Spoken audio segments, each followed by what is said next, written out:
Ben déjà, il nous reste juste une équipe du côté de la section nord américaine, Danny. Ce sont les champions en titre de cette division, les Ravens de Baltimore. Non seulement ça, les Ravens avaient terminé au premier rang de l'association américaine la saison dernière. Mhm. On a reçu les Chiefs de Kansas City à domicile dans le cadre du match de championnat de l'AFC. J'étais sur place. L'atmosphère d'année était incroyable dans le stade. Durant l'échauffement, c'était électrique. Je me disais, écoute, les Ravens ne peuvent pas perdre ce match-là. On avait l'impression que toute la ville de Baltimore était dans le stade. Puis on a couru seulement 6 fois. On a remis le ballon à nos porteurs de ballon seulement 6 fois, malgré le fait qu'on misait sur la meilleure attaque au sol de la NFL. Todd Monken, le collateur à l'attaque, il a choqué Danny. Okay? Il a Mhm. paniqué complètement. On s'est mis à passer le ballon. En tout cas, je ne veux pas retourner dans le passé. Mais tout ça pour dire que le visage des Ravens de Baltimore cette année est différent de l'édition de 2023. On va jeter un coup d'œil justement aux nouveaux joueurs qui se sont greffés à la formation de Baltimore et ceux qui ont quitté. Et dans les nouveaux arrivés, ben, ça commence avec King Henry, Derrick Henry, je crois. Hein?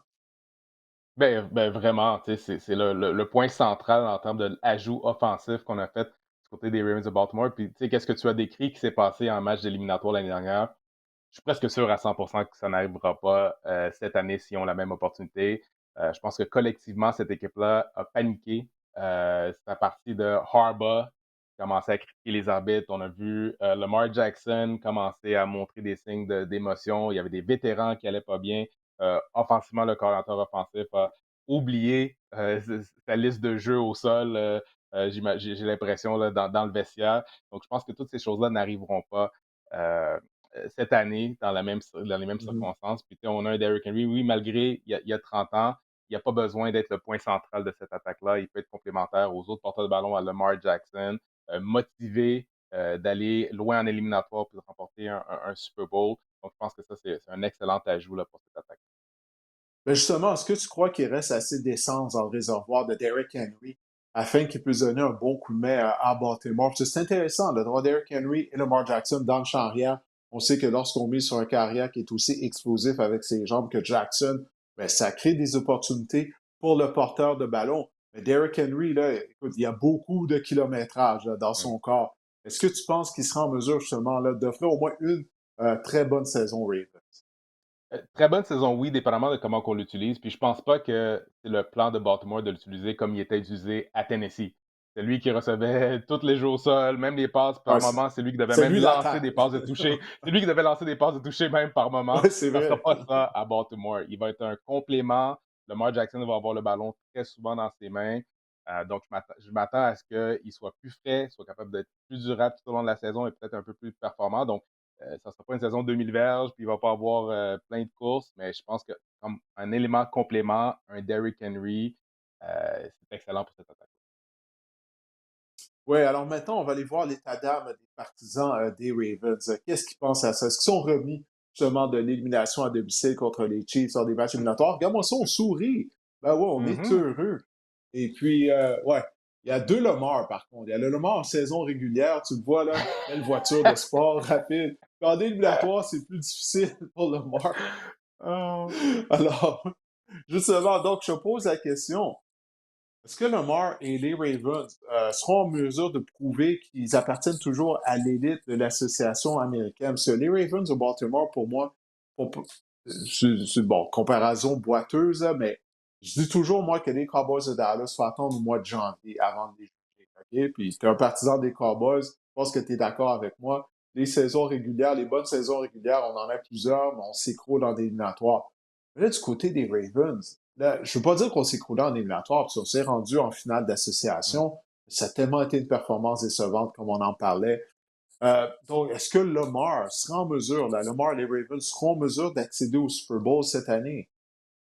Ben, ils n'auront pas le choix parce que c'est ça la prochaine étape. Tu sais, on a un carrière de concession à qui on a donné le gros contrat, qui a gagné le joueur le plus utile de la NFL. On a fait des ajouts. On a une équipe qui peut aspirer aux éliminatoires, d'aller très profondément dans les éliminatoires, puis même aller à un Super Bowl. Mais là, présentement, ça n'arrive pas. Donc, tu sais, si on a tous les éléments en place pour remporter des Super Bowls, puis ça n'arrive pas année après année, ben c'est là qu'on sent qu'on n'atteint pas les attentes, puis on sous-performe. Donc, puis on commence à être étiqueté comme une équipe qui n'est pas capable de remporter, puis une équipe qui est juste bonne en saison régulière et non en éliminatoire. Donc, oui, il faut que ça se passe cette année. Tous les éléments sont là. Je pense qu'on a fait des bons ajouts. Mhm. Et je pense que c'est la première année de Lamar Jackson avec le nouveau coordinateur offensif. Donc, je m'attends à ce que l'année 2 soit une version améliorée de lui. Puis, on a vu un Lamar Jackson compléter des passes dans les zones profondes, être un meilleur quart arrière à lancer le ballon. Donc, je pense que l'année 2 de ça devrait être une version améliorée. L'équilibre avec le jeu au sol, je pense qu'il va être là.